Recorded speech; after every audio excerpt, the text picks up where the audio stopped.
Welcome to Numbers Simplified. In this channel, we seek to simplify and solve numerical problems. We're still continuing with our series, Financial Mathematics. Today, we'll be looking at the compound interest. And take note, this is part 5. Make sure to check out all the other parts prior to this part. Compound interest is the interest charged on the balance plus the interest accrued in the previous period. So unlike the present simple interest, or rather the simple interest, where we just take the interest on the balance left, this one also incorporates the interest from the previous period. Note, usually compound interest is more than simple interest.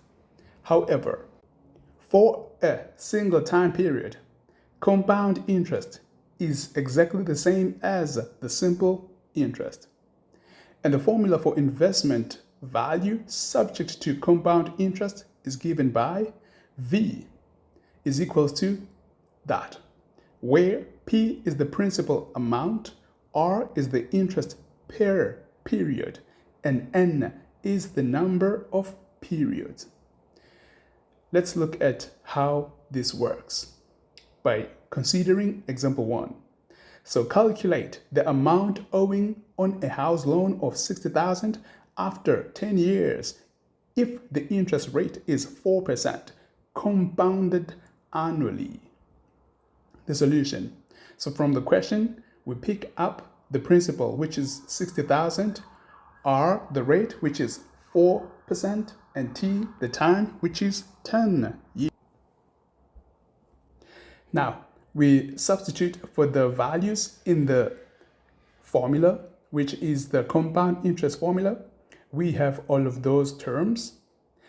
With that, we simplify further. We see that inside the parentheses or the pair of brackets, we have 1.04. Then we can use our calculators to compute that value. And what we get in the end is $88,814.66. So that will be the compounded interest over the period. Now let's consider another case. If it were present simple, just as we did it in part 4 of the Financial Mathematics series, we would have P plus I. And of course, substituting for the P value, which is the principal amount, and the interest rate of 4% times the years, then we compute that. We are going to get $84,000. Therefore, in such a case, compound interest is greater than simple interest. However, for time is equals to 1, so in this case, we are dealing with just one period or time period. So if we substitute, let's start with the compound interest. The compound interest that we would get is 62,400. Then we do the same thing, but this time around using the simple interest formula, we are going to get the same value, $62,400. Therefore, the compound interest V is equals to the simple interest. Done. Let's look at example 2. How much would you have to repay on a credit card debt of $3,500 after 2 years if the interest rate is 19.5% compounded annually? The solution. So we have to identify what we're given from the question. So 1, we have the principal amount, which is $3,500, and we've got the rate, interest rate, R, 19.5%, as well as the number of years, 2 years. So with that information, we can now consider the compound interest formula.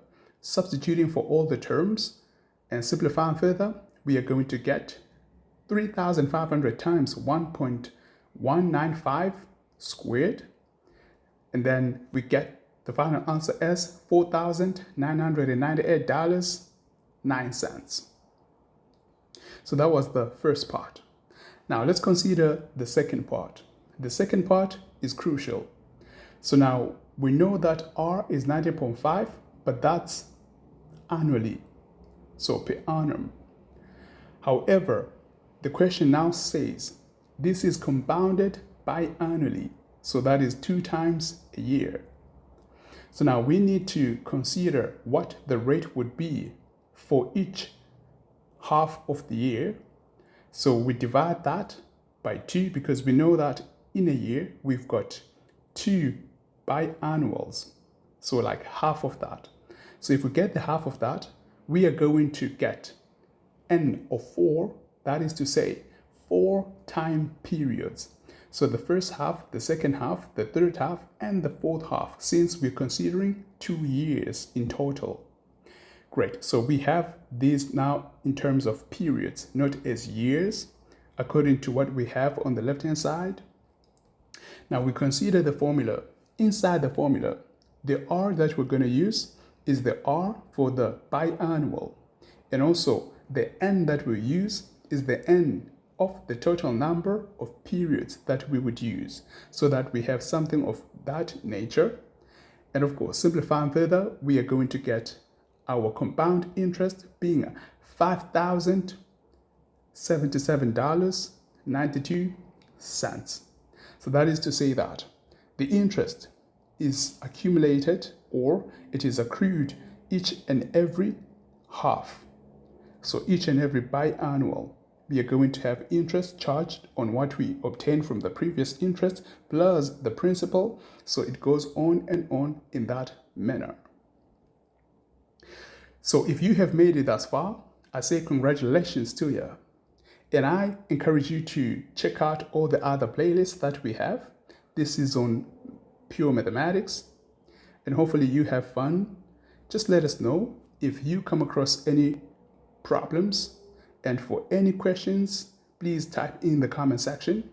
And I give you this task as an extra work. So try it out and let me know what you get as your answers. Thank you so much once again for watching Numbers Simplified. Make sure to subscribe so that you don't miss out on any of our future uploads. And remember, God loves you.